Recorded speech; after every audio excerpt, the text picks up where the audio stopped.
जय हिंद दोस्तों। आज बात करेंगे मराठी पैन इंडिया मूवी हर हर महादेव के पीछे की रियल स्टोरी की। हर हर महादेव मूवी छत्रपति शिवाजी महाराज और उनके सरदार नरवीर बाजी प्रभु देशपांडे पर आधारित है। इस मूवी में छत्रपति शिवाजी महाराज का रोल सुबोध भावे कर रहे हैं और बाजी प्रभु देशपांडे का रोल शरद केलकर कर रहे हैं। तो चलिए जानते हैं कैसे छत्रपति शिवाजी महाराज और सरदार बाजी प्रभु देशपांडे ने स्वराज्य के लिए लड़ाई लड़ी और बाजी प्रभु देशपांडे ने कैसे शिवाजी महाराज की रक्षा हेतु सिर्फ 300 जाबाज सिपाहियों की मदद से 10,000 मुगलों से भीषण युद्ध लड़ा।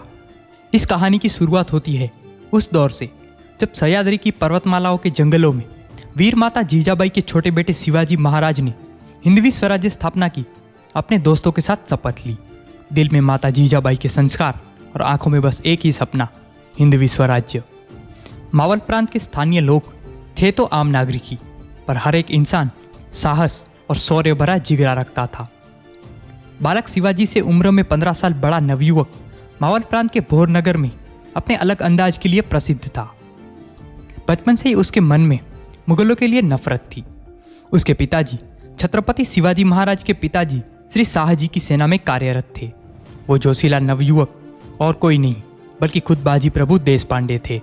बाजी प्रभु जिस जागीर से ताल्लुक रखते थे उस हेडस जागीर का जागीरदार कृष्णाजी बांदल देशमुख थे और बाजी प्रभु के पिता इस जागीर के दीवान।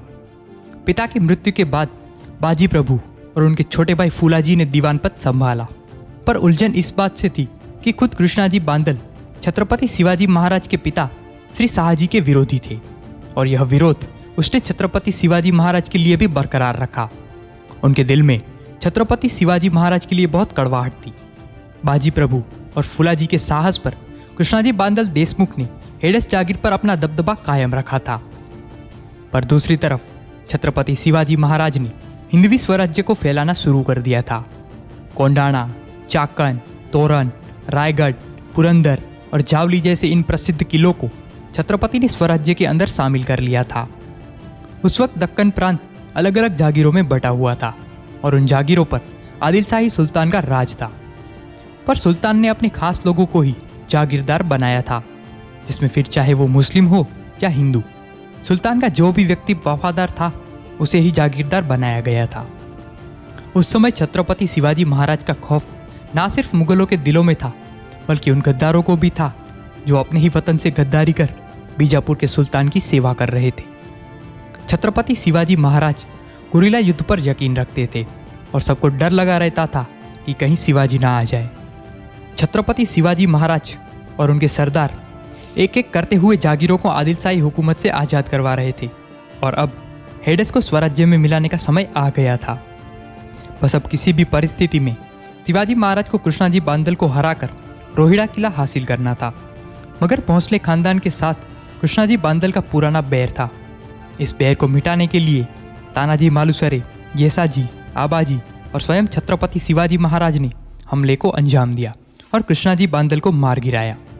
इस जीत की खुशी पर आबाजी ने मुस्कुराते हुए शिवाजी महाराज से कहा, राजे, हेडस अब स्वराज्य का हिस्सा है। पर इतने में ही पीछे से आवाज आई कि जब तक बाजी जिंदा है तब तक रोहिड़ा किला अजय है।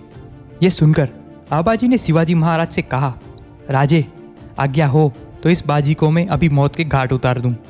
शिवाजी महाराज बोले, नहीं आबाजी, बाजी से तो हम स्वयं ही लड़ेंगे। काली रात, पहाड़ पर बसा वो अजय रोहिड़ा दुर्ग और चारों तरफ खामोशी का कहर।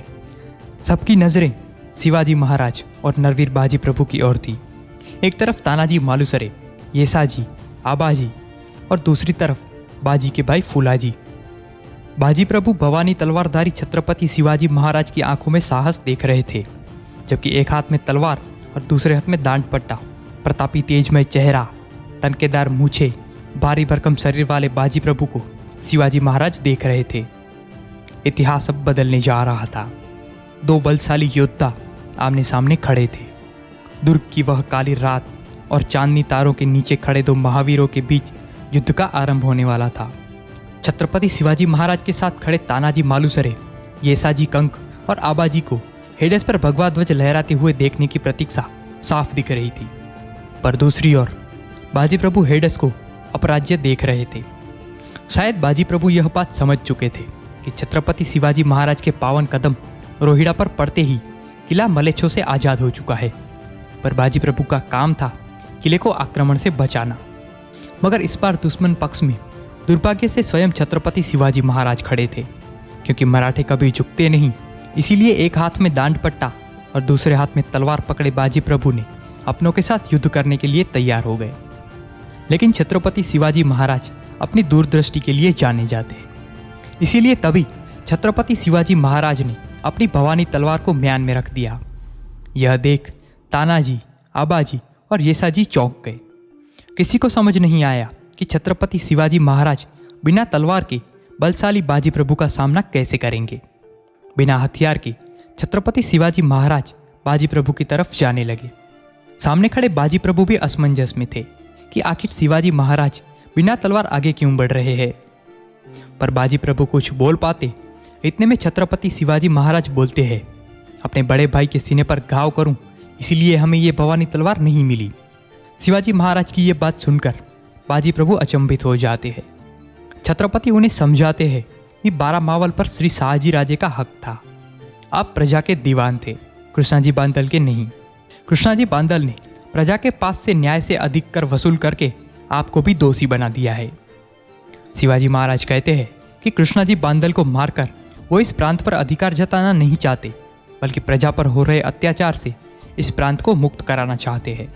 यह सुनकर बाजी प्रभु समझ जाते हैं कि वो गलत पक्ष में लड़ रहे हैं। आगे छत्रपति शिवाजी महाराज कहते हैं कि हमें आपका राज्य नहीं चाहिए, बल्कि हमें तो आपका साथ चाहिए। इस प्रकार बाजी प्रभु हिंदवी स्वराज्य सेना में शामिल हो जाते हैं। यहाँ खास बात यह थी कि हेडस अब परप्रांतियों से आजाद हो चुका था। रोहिड़ा किला समेत बांदल सेना, बाजी प्रभु और उनके छोटे भाई फूलाजी भी छत्रपति शिवाजी महाराज के साथ जुड़ गए थे। यहाँ हमें छत्रपति शिवाजी महाराज की रणनीति पता चलती है। उन्होंने पहले छोटे प्रांतों को आदिलशाही हुकूमत से आज़ाद करवाया। जागीरों की आज़ादी से न सिर्फ हिंदवी सेना बढ़ने लगी, परंतु बाजी प्रभु जैसे महावीर स्वराज्य से जुड़ने लगे। छत्रपति शिवाजी महाराज की रणनीति का प्रमाण यही था कि उन्होंने अकेले लड़ने के बजाय पहले अपने जैसे सैकड़ों महावीरों को एक किया, फिर उन्होंने मुगलों का सामना किया।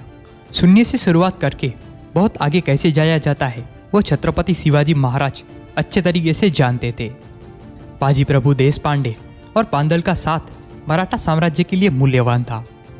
शिवाजी महाराज का आदेश था कि बाजी प्रभु रोहिड़ा किला और 12 मावड़ मजबूत करे। पुराने किलों का पुनर्निर्माण और जरूरत के हिसाब से सेना का अभ्यास कराना स्वराज्य के लिए फायदेमंद था। बाजी प्रभु की देखरेख में काफ़ी चीज़ों में बदलाव दिखा।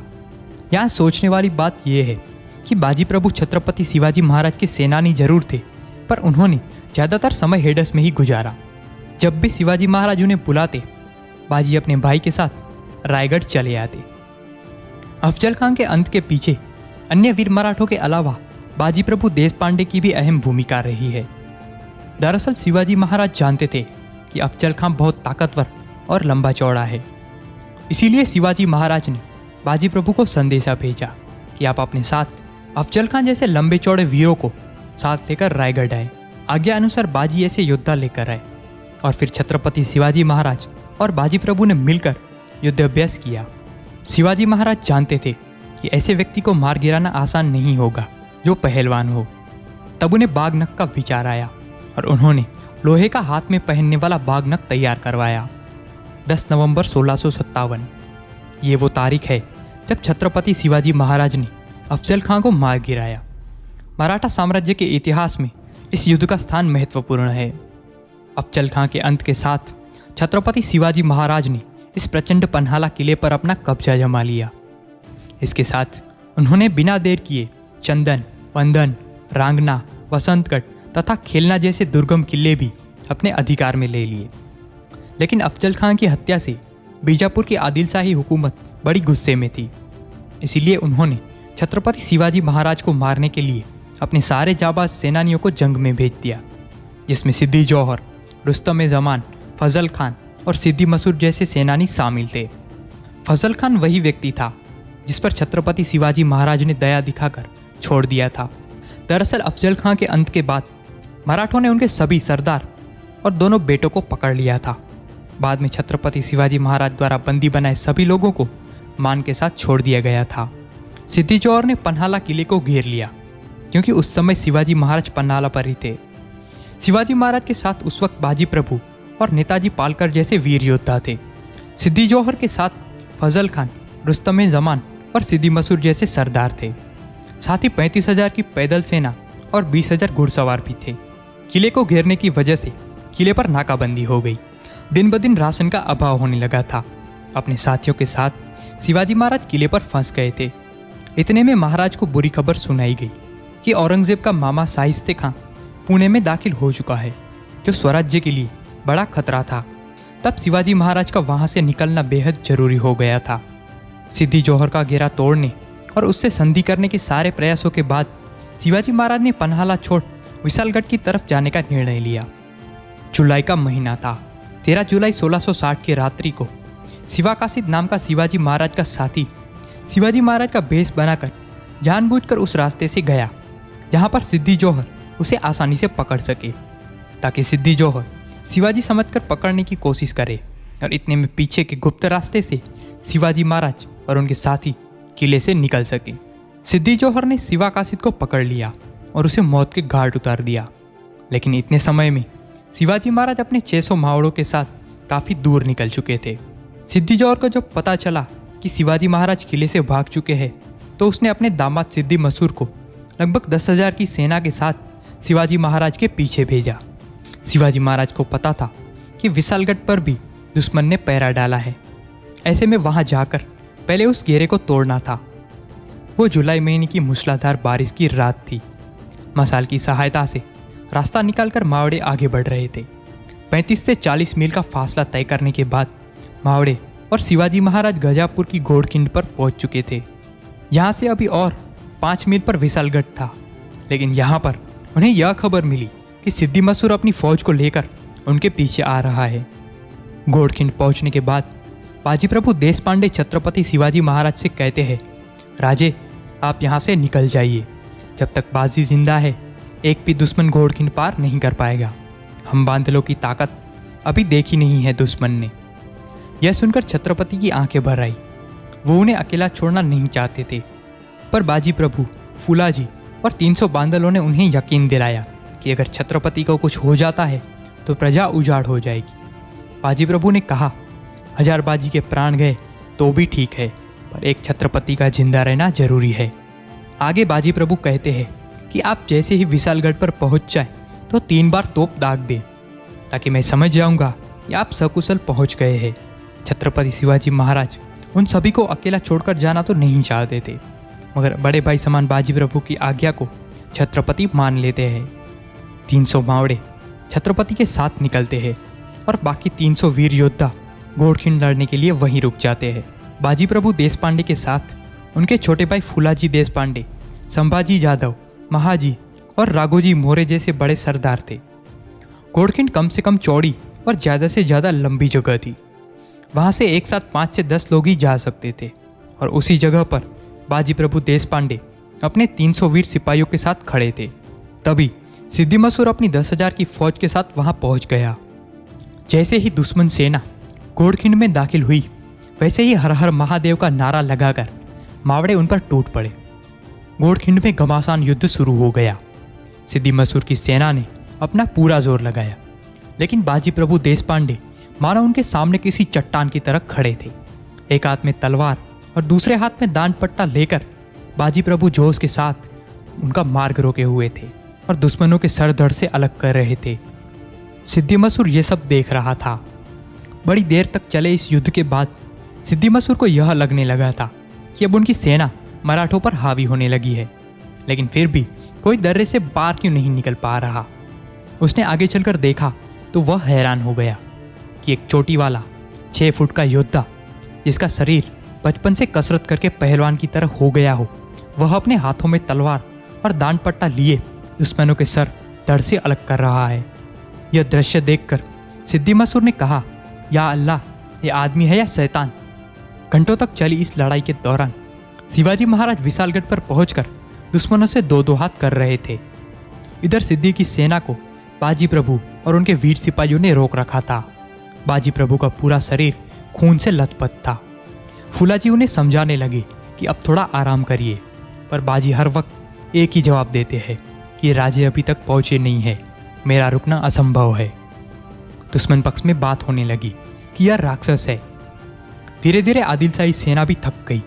उन्हें समझ आया कि बाजी प्रभु के सामने जाना मतलब मौत को गले लगाना। इसीलिए बाजी प्रभु से लंबी दूरी रखकर उन पर बंदूक दागी गई। गोली सीधी बाजी प्रभु के सीने में लगी। इस वजह से बाजी जमीन पर गिर गए। बाकी मावड़ों ने उन्हें कोने में लाया और कुछ समय के लिए वो बेसुध रहे। बाकी मावड़े घोड़खिन लड़ते रहे, पर अब भी तोप दागने की आवाज़ नहीं आई थी। बाजी प्रभु और बाकी मावड़े इस बात से परिचित नहीं थे कि छत्रपति शिवाजी महाराज विशालगढ़ जरूर पहुंच गए, पर उन्हें सुरवेन नामक आदिल शाही सरदार से युद्ध करना पड़ा है। शिवाजी महाराज ने उसे मार गिराते हुए अपने सिपाहियों को 3 बार तोप दागने को कहा। तोप की आवाज़ आने से पहले ही बेसुध अवस्था से बाजी प्रभु उठ गए और अपने साथियों से पूछने लगे कि राजे सही सलामत पहुंच गए क्या। चेहरे पर चिंता और जोश लाकर वो उठ खड़े हुए और लड़ने के लिए जाने लगे। उनकी जोरदार हुंकार से दुश्मन पीछे मुड़ने लगा। बाजी प्रभु का जोश देखकर दूसरे मावड़ों में भी स्फूर्ति आने लगी। इतने में तोपों की आवाज़ से बाजी प्रभु के चेहरे पर सीमित हास्य झलकने लगी।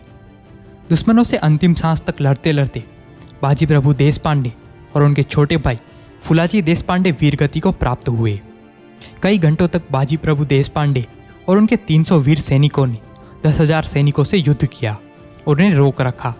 जिस जगह बाजी प्रभु देशपांडे ने अपना बलिदान दिया, उस जगह को आगे चलकर पावनखिन का नाम दिया गया।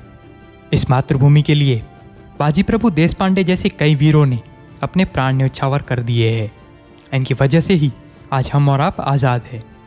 आपको ये कहानी कैसी लगी ये कमेंट करके ज़रूर बताएं और ऐसे ही वीडियोस देखने के लिए इस चैनल को सब्सक्राइब जरूर कर दें। जय हिंद।